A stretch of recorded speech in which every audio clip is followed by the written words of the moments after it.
नमस्कार, मैं हूं आपका अपना ज्योतिषी हनुमान मिश्रा और आप देख रहे हैं एस्ट्रोसेस टीवी।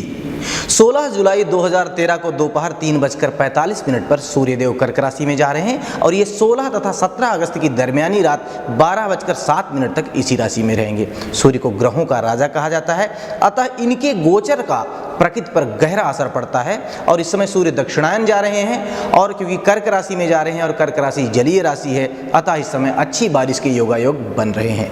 पर्याप्त वर्षा के कारण इस समय खेती की उपज भी अच्छी होगी, लेकिन दक्षिणी पश्चिमी इलाकों में वर्षा की मात्रा कम हो सकती है, या यूँ कहें कि कुछ दक्षिणी पश्चिमी इलाकों में बारिश रुक भी सकती है, जिससे फसलों के सूखने का भय बन जाएगा। बाकी अन्य क्षेत्रों में बारिश होती रहेगी। उत्तरी क्षेत्रों में शांति भंग रह सकती है, या यूं कह सकते हैं कि उत्तरी क्षेत्रों में शासन प्रशासन को कुछ परेशानियों से रूबरू होना पड़ सकता है, लेकिन पूर्वी क्षेत्रों में सुख शांति और समृद्धि के योगायोग बने रहेंगे। बाजार भावों में बीच बीच में कुछ उतार चढ़ाव तो हो सकते हैं, लेकिन फिर भी कुल मिलाकर जो स्थिति होगी वह सामान्य कही जाएगी। और आइए अब जान लिया जाए कि सूर्य के इस गोचर का हमारी राशियों पर क्या असर होगा। और सबसे पहली चर्चा मेष राशि की। सूर्य का गोचर इस समय आपके चौथे भाव में है, अतः इस समय माता पिता के स्वास्थ्य को लेकर आप चिंतित रह सकते हैं। इस समय कुछ गलत विचार भी आपके दिमाग में आ सकते हैं।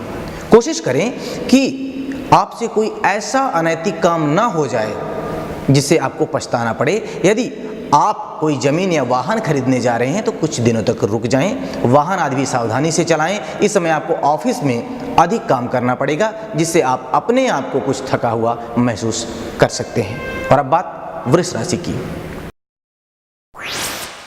सूर्य का गोचर आपके तीसरे भाव में रहेगा, अतः घरेलू जीवन में आप सुखी रहेंगे और बहुप्रतीक्षित इच्छाओं की संपूर्ति होगी।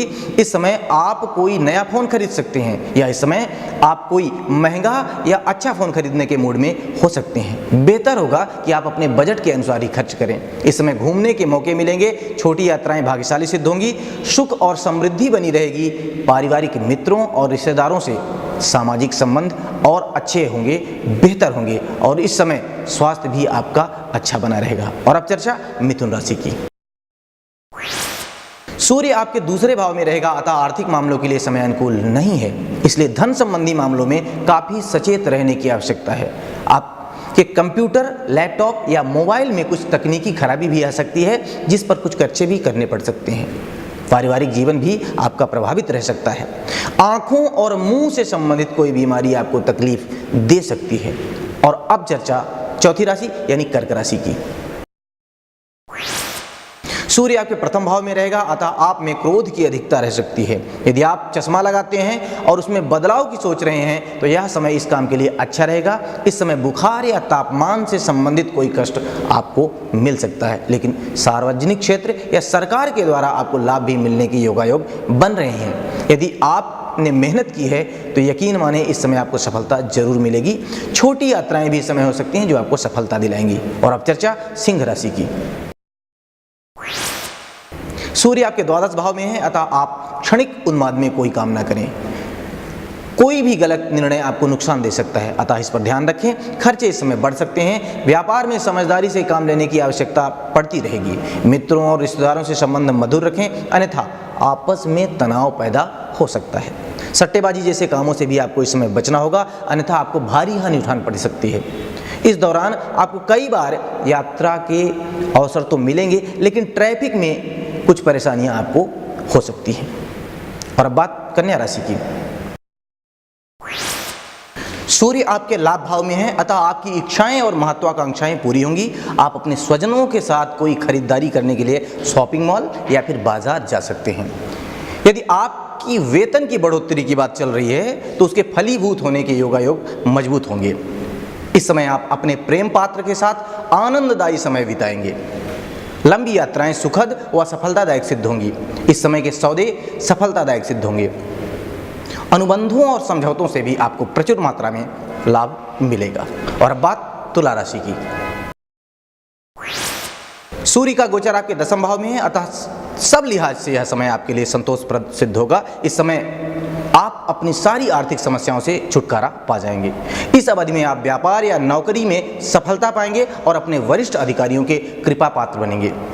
पदोन्नति के लिए भी समय अच्छा है। इस अवधि में आप बहुत क्रियाशील एवं व्यस्त भी रहेंगे। यह समय आपकी कर्मठता का समय सिद्ध होगा। व्यापार के कारण कुछ ऐसी यात्राएं करनी पड़ सकती हैं जो आपको अच्छा खासा फायदा दिलाने वाली सिद्ध होंगी। और अब बात वृश्चिक राशि की।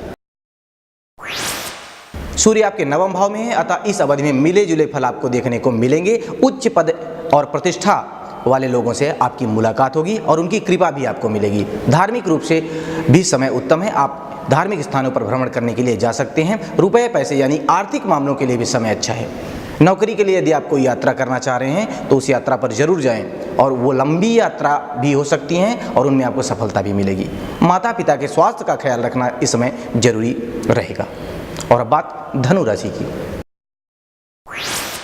सूर्य आपके अष्टम भाव में है। यह गोचर की अच्छी स्थिति नहीं मानी गई है, अतः अचानक समस्याएं सामने आ सकती हैं। इस अवधि में कई बार आपको ट्रैफिक का सामना भी करना पड़ सकता है। साथ ही साथ वाहन के क्षतिग्रस्त होने के योगायोग भी निर्मित होते लग रहे हैं, अतः वाहन सावधानी से चलाएं।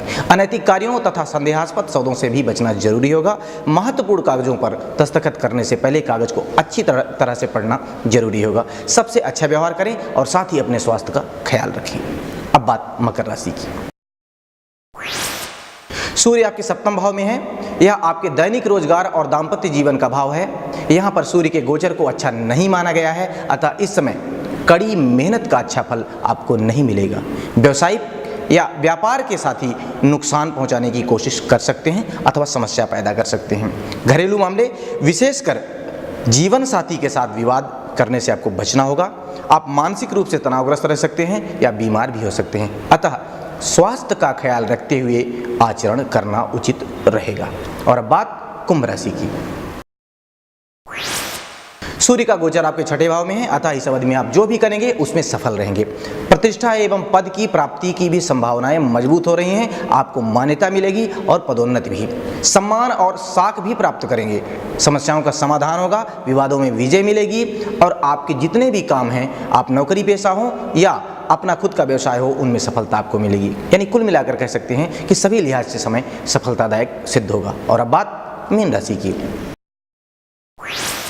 सूर्य का गोचर आपके पंचम भाव में है। यहाँ पर सूर्य के गोचर को बहुत अच्छा नहीं माना गया है, अतः इस अवधि में आप जीवन का बड़े उत्साह और उल्लास से स्वागत तो करेंगे, लेकिन प्रेम संबंधों के लिए समय उत्तम नहीं है। अचानक यात्रा की संभावनाएं भी बन सकती हैं, लेकिन उन यात्राओं से बहुत अधिक लाभ नहीं होगा।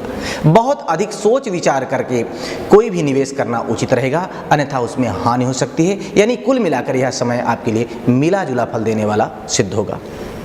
आशा है इस राशिफल के माध्यम से आप अपने अच्छे और बुरे समय को जानेंगे, पहचानेंगे और उसके अनुसार आचरण करेंगे और सुखी और सानंद रहेंगे। नमस्कार। अन्य कार्यक्रमों के लिए देखिए astrosage.com।